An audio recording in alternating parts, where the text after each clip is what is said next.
I had someone comment about how they have suppressed their trauma, but they've wanted to heal from their CPTSD and what they should do and everything. And I'm not one to give anyone direct advice. That's not for me to do. I'm not a licensed professional. I can only share what I've done. And so what I've done with my trauma was I had to truly face it, truly accept it, truly look at it and everything, and not suppress it down, because the shoving it down did not work.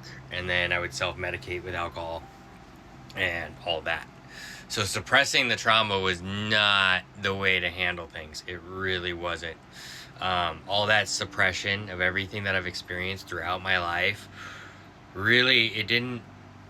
It's just so much weight that I had to carry, and so much hurt and pain that I had to carry that I hadn't processed.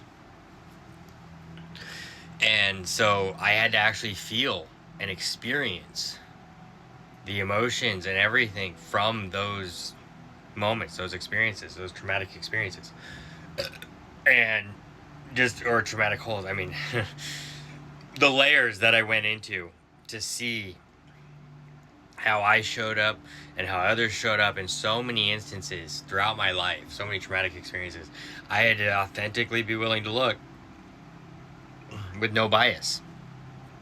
And it was through doing that, being able to look at myself without judging, without any of that, putting blame, anything, just analyzing all the things, I was able to see how other people were responding from trauma, or they weren't, or whatever. I'm just able to see. And then going back in the generations, I could see how parental figures, they're affected the kids with the way they showed up, and the grandparent, everything. It was generational.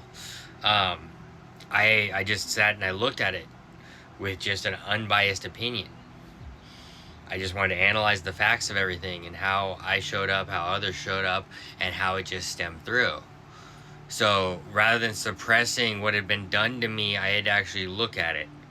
And actually looking at it allowed me to feel the emotions that arose within those experiences. So I was allowed to grieve if I needed to grieve. I could be angry if I needed to be angry. I could be hurt if I wanted to be hurt. Or I could be upset. I needed to cry. I cried. And